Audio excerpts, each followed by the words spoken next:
Welcome to a tutorial on getting started in Apex Learning. Your master teacher will give you a password and your user ID that you will use when logging on to Apex. The password is temporary and you'll be directed to create a permanent password that will be only known to you. Your master teacher can reset your password, but they can never tell you your password. So if you lose it, just email your master teacher and they'll help you. Once you log into Apex, your dashboard will look similar to this with the exception that you won't have as many classes as I have here, only the classes that you are taking in the semester. A few things I'd like to point out about the dashboard is the alerts section. You can customize your alerts to receive text or emails when your grade has been posted or when there are new announcements in the announcements section. The announcement section is here, and you'll want to check that every time you log on to Apex. You'll receive announcements from Apex Learning when maintenance is scheduled and Apex will be down and not available to you. You'll also receive announcements from teachers and staff at Century Academy telling you of upcoming events, instructions for discussion boards, essay topics, and other important announcements from the school. Finally, on your dashboard, you'll have this help button. The help button has many helpful tutorials and webinars on how to get started and how to really fully utilize Apex. So please check this before you go through a current lesson. Let's go to a lesson. Let's go to a math lesson. You'll log on to the lesson through your dashboard, and every Apex course looks basically the same.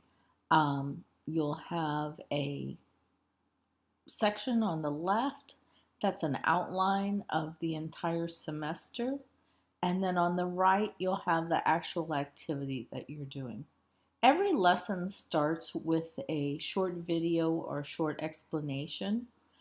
Transcripts are available for videos by clicking the icon on the right.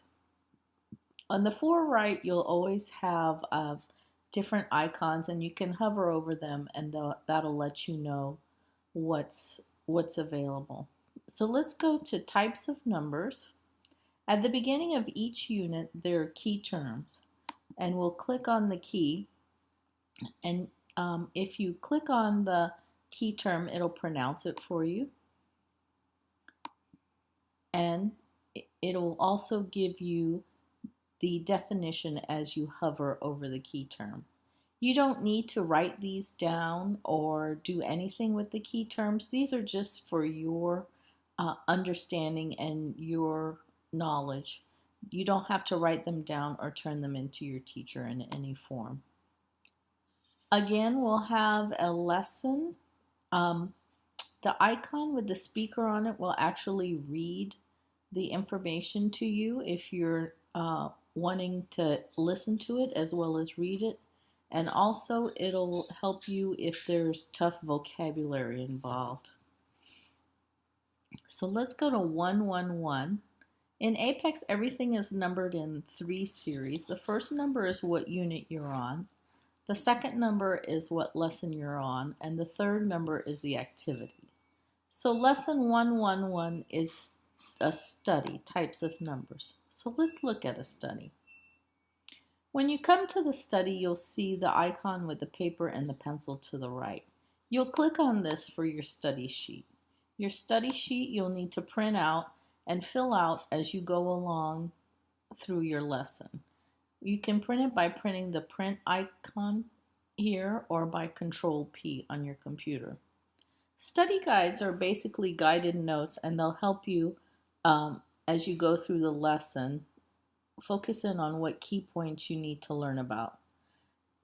Study guides also help you in that you can use them during your quizzes, but you may not use them during your test, but they're really great study guides for your test. Once you've printed your study guide, you're going to go through the lesson. So let's scroll through here. It's important to note that at the bottom it states this is page 1 of 39. So you'll want to make sure that you go through all 39 sections of this lesson. Some of the lessons are just reading. Some of them you'll have an activity, as in this one. Again, here's the icon with the speaker that you can read to it. There are additional practices as you go through. Again, more counting, more practice with whole numbers. So there are lots of different kinds of practices. On this page, you have a word matching activity. Make sure you complete all the activities because a lot of information is available through the activities and the videos that are embedded in each lesson.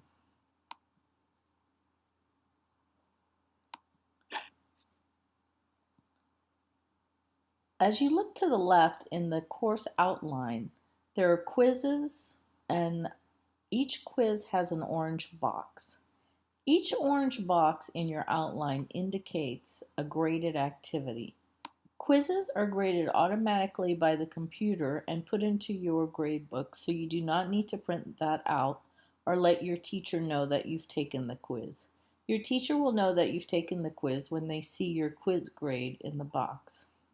To take the quiz, you go to page 2 and you begin the quiz section. You'll answer each question, and as you select your answer, the next question will pop up.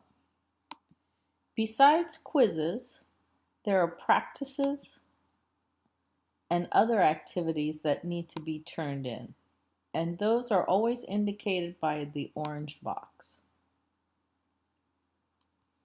There are practices available at the end of every math unit, and these will help you with your unit test at the end of the unit.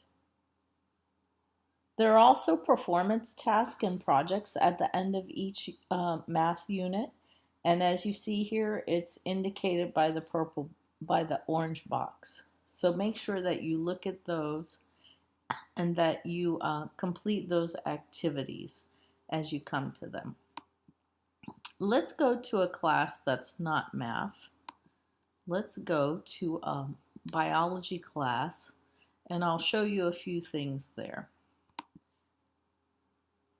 If you look through the outline, you'll see the chapters 1 through 5 generally. Some lessons are longer than 5 units, and then there's always a semester exam at the end.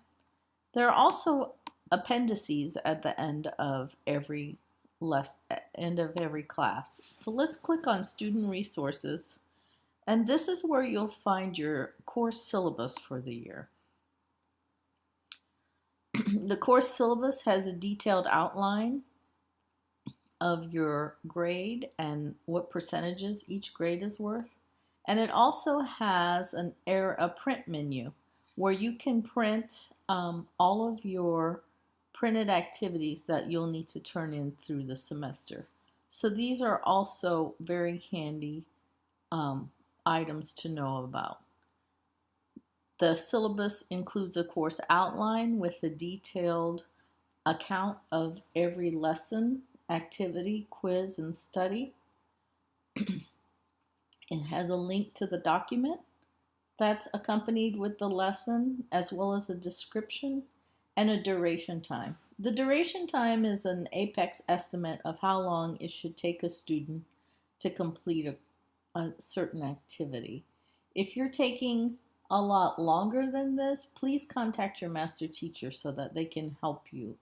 If you're taking a bit shorter than this and you're still understanding all of the information, then that's definitely not a problem.